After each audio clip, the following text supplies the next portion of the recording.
Assalamualaikum and hey there. My name is Nurin Shahira binti Umayun Kabir and I am from group MC101B.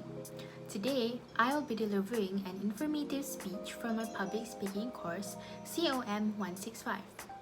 So, what am I going to talk about today? I will be talking about sexual harassment.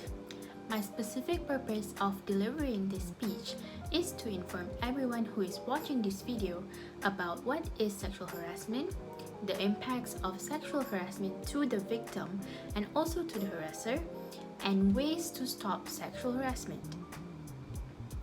The reason why I chose sexual harassment as my topic for my online speech is because I feel like not many people is aware that sexual harassment is actually illegal. So, what is sexual harassment? Sexual harassment is a type of sex discrimination. It involves unwanted or inappropriate offer of benefits in return for sexual favors. It is a form of harassment involving the use of explicit and implicit sexual overtones.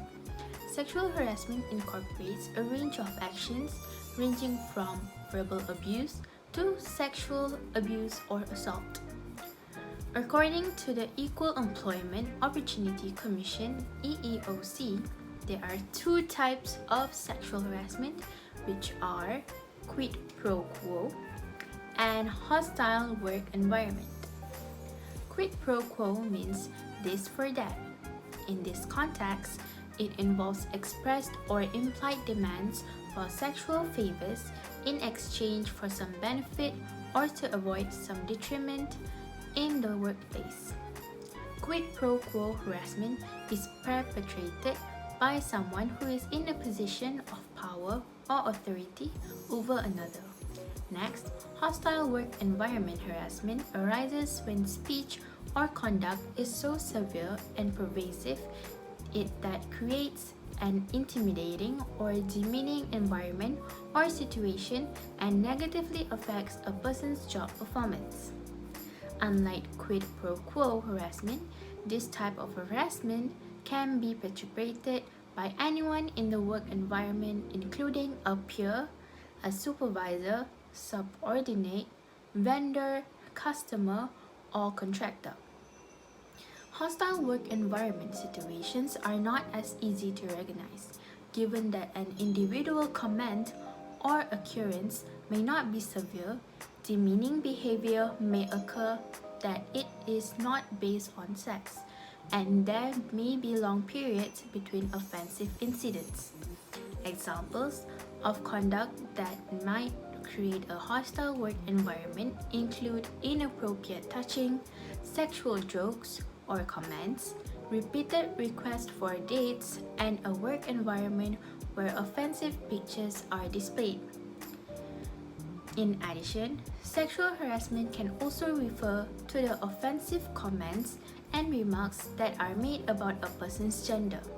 However, this is more commonly called gender discrimination.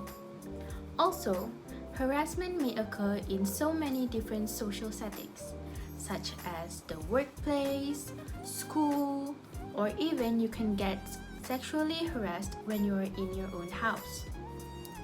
Harassers or victims may be of any gender.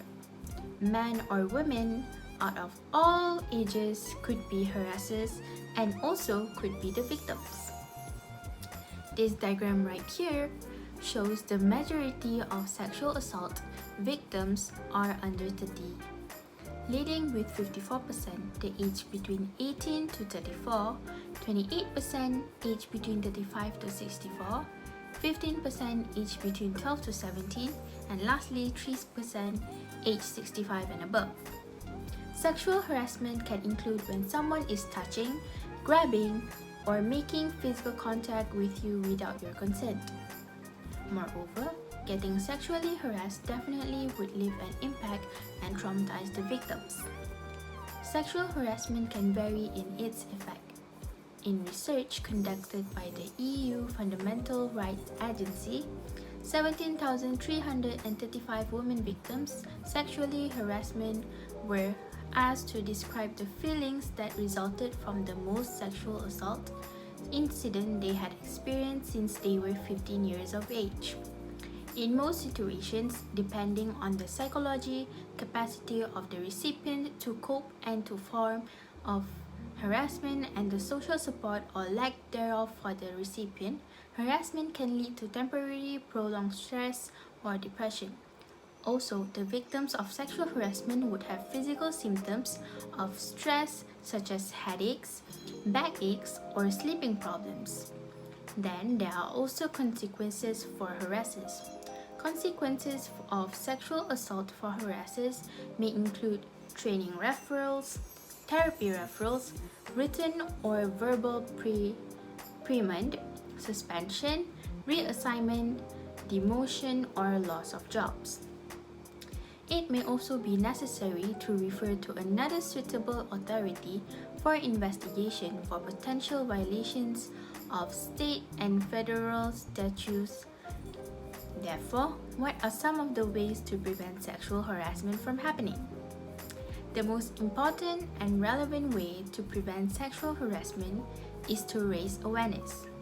Many who are conscious of actions that can be perceived as harassment are less likely to behave in this manner and are more likely to notice some sort of harassment. This brief review will assist everyone in assessing their understanding of sexual assault. Furthermore, if you are at your workplace, the way to prevent sexual harassment is by understanding the definition of sexual harassment. All staff should understand what is meant by sexual harassment. For instance, they should understand what is unwanted jokes, what is gestures, offensive words on clothing, and unwelcoming comments. They should also understand that repeated requests for dates that are turned down or unwanted flirting are also a form of sexual assault. In my opinion, everyone needs more exposure to what is sexual harassment and also to the victims of sexual assault. I hope that I have raised, if not a lot, then maybe a little of awareness for sexual harassment throughout this online speech video. Thank you for lending me your ears. I hope that everyone who watched this video have gained some new knowledge about sexual harassment. That's it from now. Bye!